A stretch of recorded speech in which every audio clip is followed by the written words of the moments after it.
The Four Nations Faceoff tournament isn't the only thing catching headlines throughout the hockey world. Highly touted Devils prospect Mikhail Yegorov continues to showcase his brilliance. I had the chance to speak with him and head coach Jay Pandolfo after a recent Terriers game. We have a lot to break down in today's episode of Locked On Devils, coming to you from the campus here at Boston University. Buckle up, everybody. You're Locked On Devils, your daily podcast on the New Jersey Devils. Part of the Locked On Podcast Network, your team every day.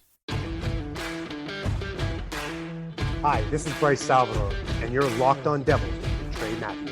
Elliott scores! Oh, Stevens stepped up, nailed it. Brodor's got the puck. What a shot. The Devils win the Stanley Cup. Alrighty now, what is up, New Jersey? Welcome back to the Locked On Devils podcast here at the Locked On Network. I'm your host, college hockey play announcer, Devils Wire of Pucks and Pitchforks, and also part-time credential media member, Trey Matthews. Coming to you live from the campus of Boston University. I have officially shipped up to Boston to cover the Four Nations Faceoff tournament. However, I had to stop by Agganis Arena to watch the Terriers take on the Providence Friars. Why is that? Well, truthfully, I wanted to see highly touted Devils goalie prospect Mikhail Yegorov, also known as Mike, play in a game.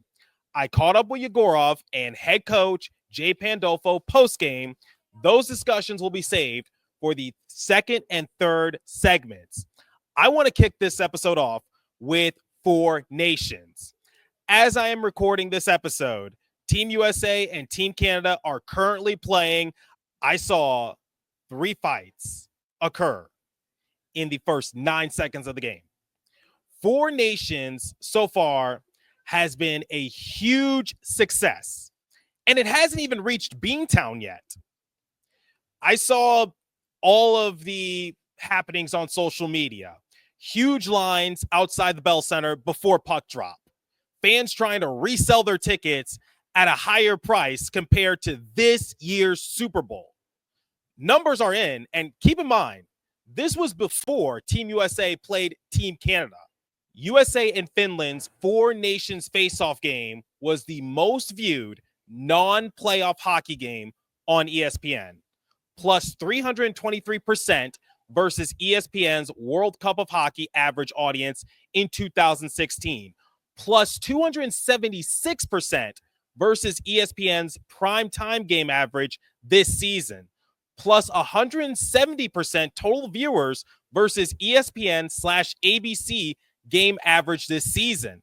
Larger audience than any all-star game on ESPN since reacquiring the rights. Incredible work. And when looking at the standings, as I am recording this episode, this will change when the episode goes live. USA currently has 3 points. They have 1 win in regulation. Canada has 2 points. They have 1 win in overtime. Finland, Jersey Joe, that ranking has me a little nervous just because we had a friendly wager going. They are 1-1 and they have 2 points. And Team Sweden is 0-2. They have 2 points. Both of those losses have come in overtime. What more can I say than I was right? Here's why. The players are treating it like a playoff game. You saw in the game between USA and Canada, the Tkachuk brothers, they were embracing the villain role, getting into fights early. In the game against Finland, they were both singing Freebird because that's Team USA's goal song, because the Tkachuk brothers took over in that matchup. You could call them the Smash Bros. Fun to watch, fun to play. You love them on the roster. You hate them as competitors. The players actually care. And it's no longer become a gimmick. I've said it time and time again on this show. The reason why I think the All-Star game is failing, not only just in hockey, but just other sports in general, is because it's become too gimmicky. It's also become titular. Like, being named an All-Star has little to no meaning anymore, at least in my personal opinion, because the players aren't really going to take it all that serious. There's nothing really at stake. But when it comes to Four Nations, what's at stake? Your pride. You want to represent your country to the best of your ability. Because if you don't put your all in for your country, all in for the people rooting for you, all in for the flag that you're representing, that's not really patriotic of you. Now, is it? And the fans are enjoying it too. I've been seeing it on social media. People are changing their opinions of Four Nations. People were saying that they were wrong about the product. It's been thoroughly entertaining. And quite honestly, I know the All-Star game is going to return next season at UBS Arena. But if I'm Gary Bettman, if I'm everyone in the NHL front office, you have to have a serious discussion about how you move on with this. Because I know this is sort of a preview to the Winter Olympics next season, but this is so entertaining to watch. Like I said, the players are treating it like a playoff game. They're putting their bodies on the line. They actually care. This is no longer a gimmick. You're no longer getting like big time celebrities to promote the product, because last year at the All-Star game, they had Justin Bieber as one of the captains, Michael Bublé. And I think Michael Bublé admitted that he was on a little something during the All-Star game draft, but I'm not really going to get into that. You don't have to rely on big name celebrities to promote the brand. You can now have big name players like Austin Matthews, Matthew Tkachuk, Brady Tkachuk, Sidney Crosby, Connor McDavid. They represent the brand in North America, abroad. It's been thoroughly entertaining to watch. That's my thing. I told you guys this was going to be a success. And when I talked to Sidney Crosby about it, he was also optimistic about it. That's my thing. People are already raving about it, and the product hasn't even come to America yet. I'm in Boston waiting for the players to get here, get to their media days, get to their practices, and watch the final 3 games up in the press box. I'm thoroughly enjoying it. I don't know about you, but this has been a big success for the NHL, and they should really consider having this product come back at some point. All right. We're going to talk to Mike Yegorov and Jay Pandolfo momentarily. But before we continue, let me tell you guys about Factor. Looking to optimize your nutrition this year, Factor makes eating well easy with chef-prepared, dietitian-approved meals that are fresh, never frozen, and ready to heat and eat in just 2 minutes. With 40 options across 8 dietary preferences every week, you can customize your meals to fit your lifestyle, whether it's calorie smart, protein plus, or keto. Plus, Factor even offers wholesome smoothies, breakfast, and grab-and-go snacks to keep you fueled all day long. I love how Factor takes the stress out of meal planning. As a content creator, I'm constantly on the go, so I use Factor every now and again. Eat smart with Factor. Get started at factormeals.com/LockedOnNHL50 off and use the code LockedOnNHL50 off to get 50% off your first box plus free shipping. That's code LockedOnNHL50 off at factormeals.com/LockedOnNHL50 off to get 50% off plus free shipping on your first box. Okay. As I said, to begin this episode, I am currently recording this episode on the campus of Boston University. Had to see Mike Yegorov play up close and personal. There was a big question. How would Mike transition from the USPHL to the college level? Not only that, the Terriers are highly ranked in college hockey. Well, coming into this matchup, Yegorov, he had a record of 3-3, a goals against average of 1.97, had seen 165 shots and saved 154 of them, had a save percentage of .933. And in this game against the Friars, he really elevated his game. He recorded his first collegiate shutout, and that was much needed. Way to bounce back. In the first game against the Friars, he didn't have his best outing. Providence ended up winning the game, but he shut the door in game 2. It was really entertaining to see. And as you guys know, I conducted a one-on-one interview with Yegorov last month when he was still with the Lancers, but obviously a lot has happened since then. I had the chance to talk briefly with Yegorov post-game. Here's what he had to tell me. Mike, let's talk about this game first and foremost. Your first collegiate shutout. How you feeling? Awesome. I mean, it's incredible to win, and obviously get a shutout is also really great, but win is the most important thing. So how's the transition been from the USHL to now the Big East and making an impact right away? It's great. Team helped me a lot, and I'm just happy that I'm getting games. I'm just trying to get as much experience as I can. All right, let's talk about the collegiate journey in general, because now you're factoring in classes, all that. I hear you're a smart guy. Can you give my audience some insight as to what's been going on campus? In terms of my academics, right? Yeah, of course. So I'm in 4 classes: Intro to Hospitality, Calculus, Intro to Microeconomics, and Homeland Security, which is the funniest one, probably. But okay, so it's just great. Like academics on the campus is a very important thing, and many people, great school. So I'm enjoying this as well.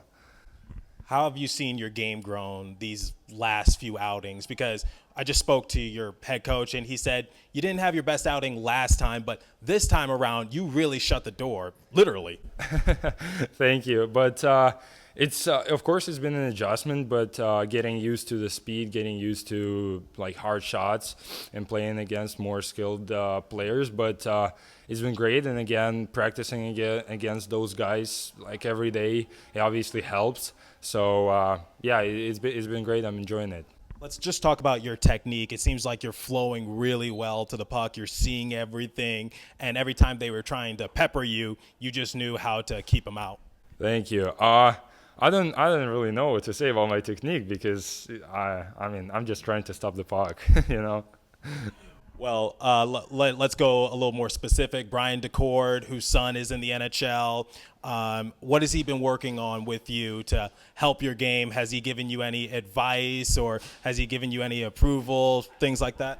Yeah, of course. Actually, he's doing an amazing job, and he does a lot of analytics behind the game, like from expected goal standpoint and grading different shots differently, so it also helps. And just on the ice on everyday basis, we skate a lot, we work on just competitive point, and yeah, obviously some technical aspects, but we try to keep it simple. Okay, last one. Ever since coming to Boston University, the Devils fan base, they've been keeping a great eye on you, comparing you to a lot of great goalies. So what do you have to say to the Devils fans and the support they've been showing so far? It's been awesome to see it. To be honest, I've seen some on social media, and it's just amazing that people care and that people support me a lot, and hope that I will bring an impact to Devils as soon as I can. I know we're still a long ways away from Yegorov suiting up in a game for the Devils. And honestly, I don't want New Jersey to rush him, because I have a good feeling about Yegorov, because what I saw in this game was that his technique, it was flawless. He really flowed well with the puck. He knew where to position himself. Every time Providence was trying to pepper him, he had an answer for them. I know people look at goaltending and they just say, oh, yeah, they either make the save or they don't make the save. No, but as Chico Resch told me, you have to look at the body movements from a goalie. And Yegorov has been doing really well, at least in the game that I witnessed. So I think a lot of people should be excited for his development. I think he has nowhere to go but up. And I'm looking forward to see what he can do in the future. Right now, he's with the Terriers, and I anticipate for him to be with the Terriers next season. I know a lot of people want to see him in Adirondack and all that, but let's not rush him. It's still going to be some time before we see him in a Devil sweater, but so far, so good. He's been as good as advertised, and I think him getting away from the Lancers was good for him, because with all due respect to the Omaha Lancers organization, they were a team that was going nowhere. They relied too much on Yegorov to bail them out. I talked about it in the one-on-one discussion I did with him last month. There was one game when the Lancers were playing their rival Lincoln. It was a New Year's Eve game, and Yegorov made 66 saves in one game. It was a franchise record. However, it got overshadowed by the fact that the Lancers still lost that game. Imagine being a goalie, making 66 saves, and your team still lost. That is the dictionary definition of carrying the team on your back. The Lancers are going nowhere. The Terriers are one of the best teams in college hockey right now. And the transition from the USHL to the Big East has been really good for Big Mike. So Mike Yegorov is fitting in like a glove with Jay Pandolfo. Speaking of which, we're going to hear from Pandolfo momentarily. But before we continue, let me tell you guys about wonderful pistachios. Looking for a snack that's both delicious and nutritious? Crack into a good source of protein with Wonderful Pistachios. Wonderful Pistachios is one of the highest protein nuts. Each 1 ounce serving has 6 grams of protein, giving you over 10% of your daily value. Plus, they're packed with fiber and better for you unsaturated fats to help keep you feeling fuller all day long. I personally love no-shell variety. It's the perfect grab and go for busy days. As you guys know, content creator, so always on the go. Just need a personal snack with me. Get snacking and get cracking with a snack that packs a protein punch. Visit wonderfulpistachios.com to learn more. Okay, we're going to talk to head coach Jay Pandolfo momentarily. But before we do, I just want to say this. Pandolfo is a former NHL player, but not just any former NHL player. He had a lengthy career with the New Jersey Devils. He won a couple Stanley Cups. I don't know if anyone remembers this social media post, but the Lancers play-by-play announcer published on X saying that Yegorov is sort of like an heir to Martin Brodeur.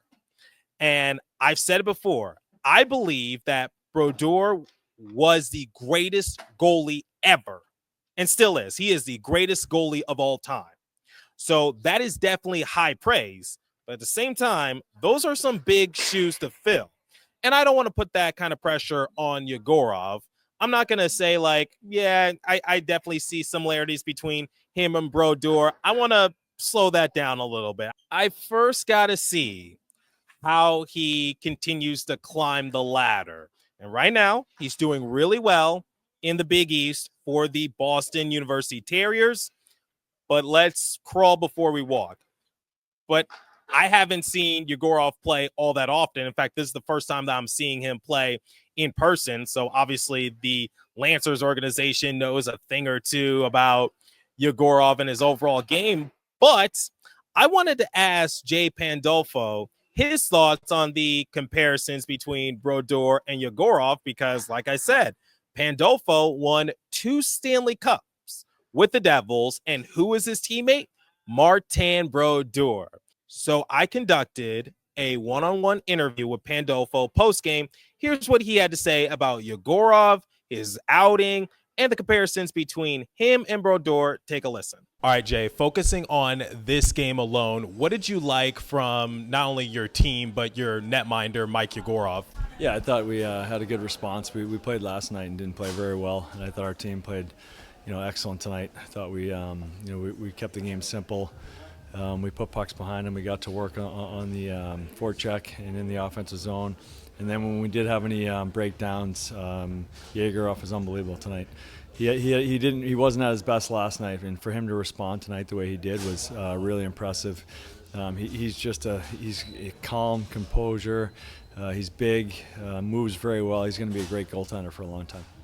That sort of leaks over into my next question. Coming from the USHL to now the Big East, what can you say about the transition that Yegorov has had in such a short time frame? Yeah, it's been great. I think for him, he's number one, he's grateful for the opportunity, be able to come in mid-year and help us out. He was supposed to come in the fall, and we brought him in early, and he's been excellent. I think he's really just enjoying the moment. That's how he seems to handle himself. Doesn't get caught up in it. Wants to compete for our group. So he's a great kid. He's a confident kid. He's a humble kid. He's been a great fit for us. Now, this might seem somewhat controversial. However, the Lancers play-by-play announcer compared Yegorov to one of your former teammates, Martin Brodeur. Do you see any similarities in their game? Would you agree with that sort of assessment? Yeah, I think a little bit different styles. I think Yegorov's a little bit taller than Marty was. Little different styles, but in their demeanor, in their composure, and their calmness in the net, I see some similarities there. Being humble, caring about their teammates, taking responsibility is a thing that Yegorov does as well. Marty was the same way. They think they should stop every puck, and Yegorov's the same way. So it's been great having him in a short time here, and we're looking forward to hopefully having him for. We don't want to get him out of here too quickly, so we try to get him seasoned. So when it is time for him to move on, he's ready. What's the ultimate goal for Yegorov while he's with the Terriers and before he reaches the NHL? Ultimate goal is for him to help us win a national championship. That's the goal. That's what he wants. He wants to continue to develop as a goalie, but he also wants to help us win in that environment. What are some things you hope to work on his game? Well, we have our goaltending coach, Brian DeCord, who has a lot of experience. He's going to continue to work with him.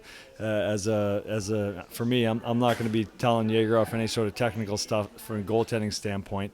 So that's the job of Brian DeCord, he's done a great job and developed a lot of goalies, including his own son, who plays for Seattle.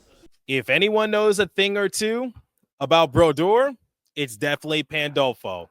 And I'm sure he didn't want to put that kind of pressure on Yegorov, and rightfully so. Let's just see how he develops, but he's heading in the right direction. So let me know your thoughts.